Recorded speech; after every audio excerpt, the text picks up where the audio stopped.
very much. I'm Iman Awaad. Thank you very much for the introduction.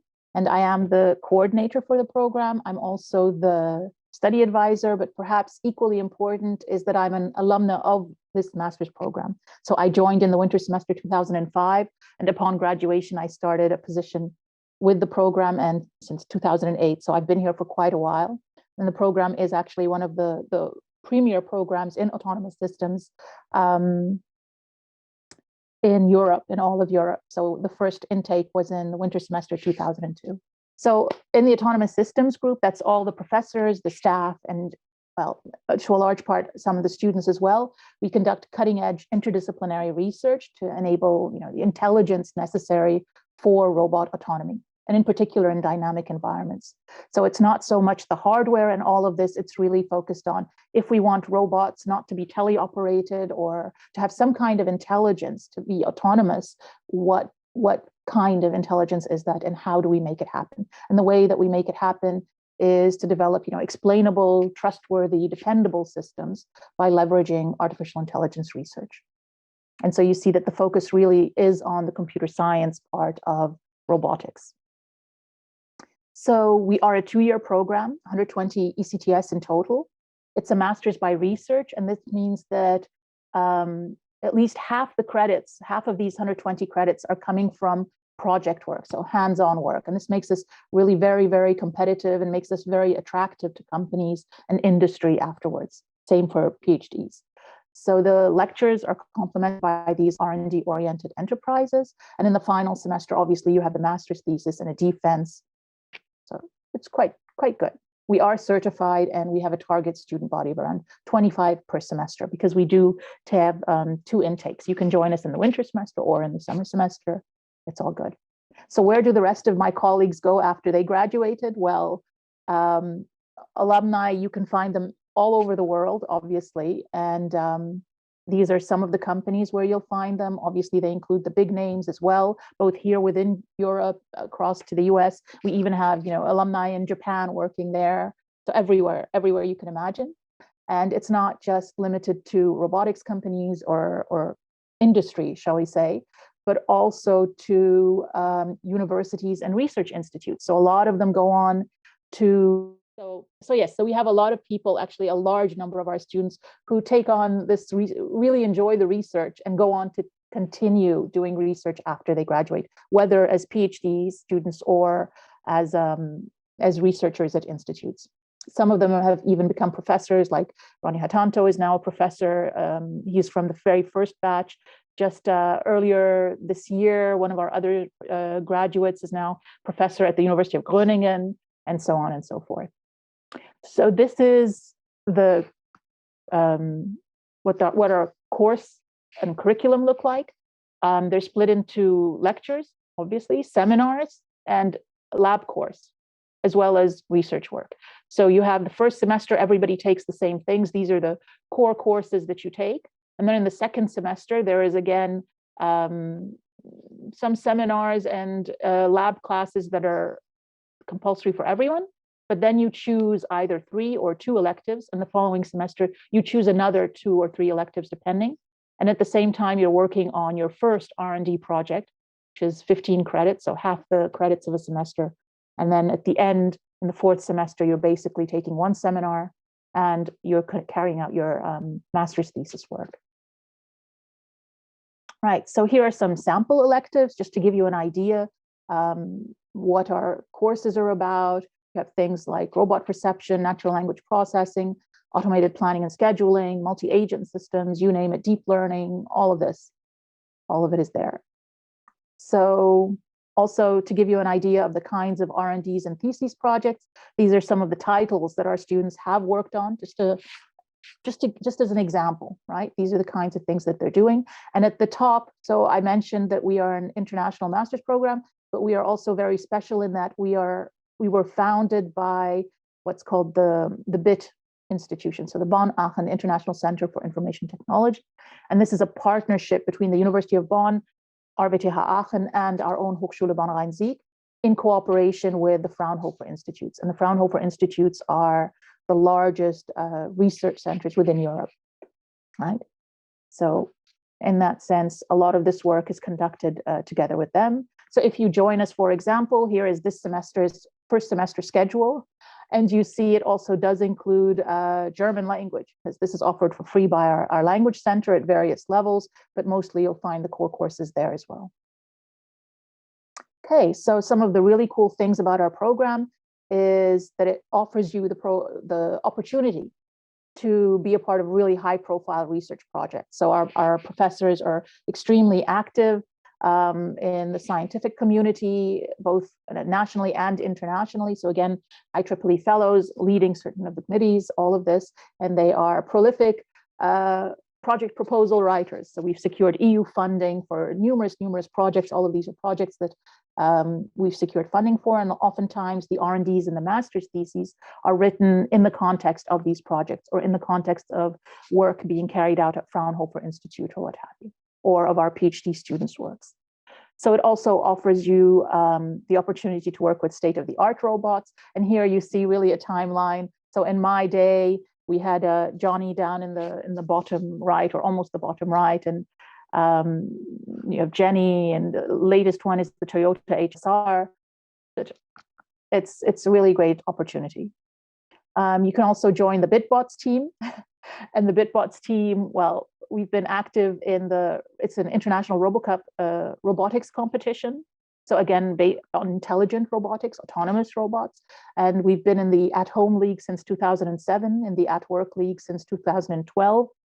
We've placed first numerous times, a number of times in both leagues. And previous to that, we did mid-size league soccer. That was in my time when I was still a student. But we've always managed a spot on the podium regardless. So in addition to that, we really encourage you to study abroad. We have double degree options with the University of New Brunswick. We've had quite a few people who do that. So you spend a year with us and a year there, or at other universities as well. We have lots of guest lectures. So for example, this semester we have a visiting professor from there, Professor Ken Kent, in person here giving a course and supervising projects and so on. And I mentioned already the third-party funded stuff.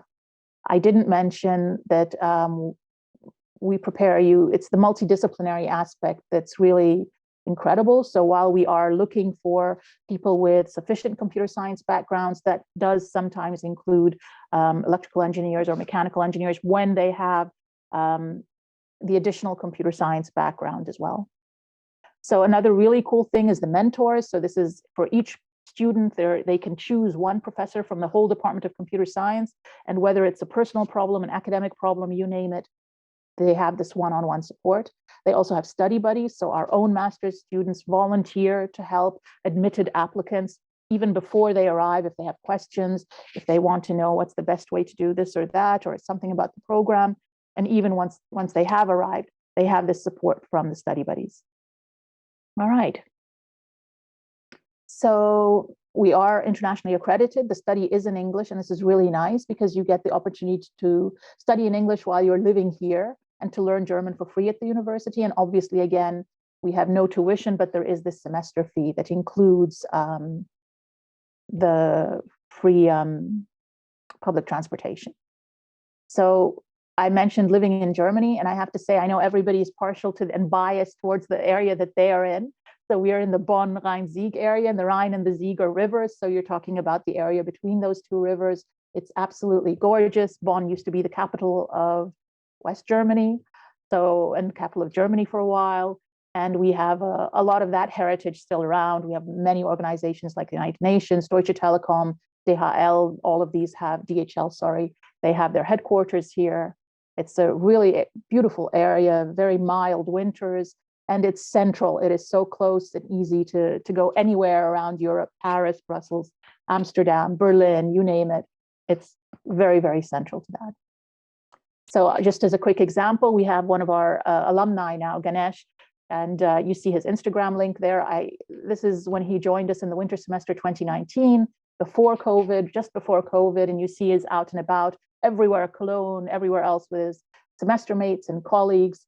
And you see the last Christmas market before COVID and all of this. And very quickly, you start to notice that the photos are much more on his own than they were before during the pandemic, but you see the student life while he was here. It's very, very nice.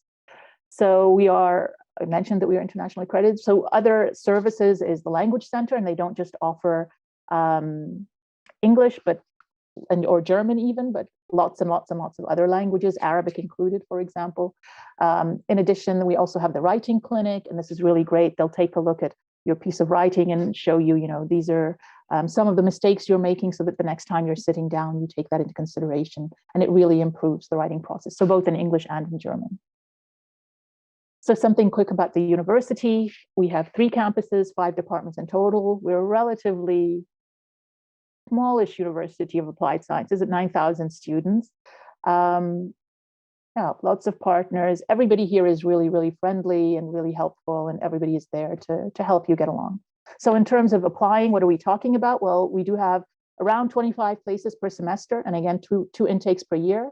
And there are different deadlines depending on whether you need a visa to study with us in Germany, or whether you come from a country that does not require a visa to study. And for that reason, you have the two different deadlines. But the 3 basic requirements that are stated in our examinations committee, in our examinations, Prüfungsordnung, yeah.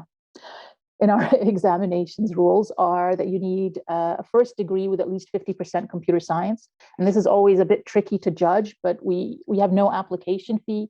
So we always encourage people to apply if you're uncertain. Obviously, if you have an engineering degree, you have a lot of the math also counts, and so on and so forth. But things like data structures and algorithms, some kind of programming languages, this would really be helpful. This is what we're looking at, so that we know that you have everything it takes to succeed once you're here. The other thing is a GPA, so 2.5 or less on the German scale, and obviously proof of English language proficiency, so it's B2+, so upper B2. So for example, in the IELTS, that would mean greater than band 6.5. So something about the Bavarian formula, you probably find it elsewhere, but just in case, you can always look at it here on the video. And finally, there are exceptions. So we don't take letters from the university, but there are exceptions. For example, if you got your bachelor's degree somewhere in the US or the UK or what have you, or if you got a degree at another English language degree program in Germany, then you are exempt from providing proof of English language proficiency. So these are the documents that you need to provide, and we're basically looking at whether you have enough CS content based on your degree and your transcript, also your CV. You can use that to highlight some things, letter of motivation. And for us, the CV and the letter of motivation are also very, very important. We want to make sure that you understand what the focus of the program is, that it's not so much the hardware aspect of robotics as it is the computer science aspect of robotics. Okay. So here are some of the deadlines. So the summer semester starts September 1st, summer semester starts in March, the winter semester in September 1, but the lecture period is just part of those 6 months in between. And I'll leave that there for you to look at. You can always look it up online, but these are our dates. And if you do not require a visa, you see that the application period is much later. Right. And we have much earlier deadlines for our applications, just to make sure that everybody has enough time to secure their visa and they're not missing classes because they're still waiting for their visas. So for example, very quickly, if you have this, this is the academic calendar from 2021, and the winter semester started already in September, but the application window for the following winter semester opens in November. So if you want to study in September 2022, you were already applying, starting the winter semester starting November 2021, all right, until January. And the same goes for the summer semester. And basically, you'd go to the application portal of the university. You can change the language down at the bottom. It's perfectly hidden, which is why I've highlighted it here. And then simply choose that you're applying for a master's program, and you'll find there whether you need a visa or not, what is what. Create an account and you move ahead. So just a simple example of what you have to do once you're applied, and sending in your documents and so on and so forth, all the way through the lectures and the examinations and everything. So funding, we don't have scholarships ourselves, but there are lots of resources on the website where international students can find scholarships or can apply for them and so on. Also something about finances and stipendiums for the Department of Computer Science. So I hope that this has been helpful and that our program, as well as our community, is one that you would be happy to spend 2 years with while you pursue your degree, and hopefully for a lot longer as an alumni. We are a very tight-knit group of people, and we really hope to have you with us. So I mentioned our top-notch faculty and staff and how they and our student body are active, connected, and highly motivated. And here you see a perfect example of that. So we work hard and we party hard. And questions, just let me know, and I'll look at the chat and see if there's anything there, and some extra links right before I finish. Thank you.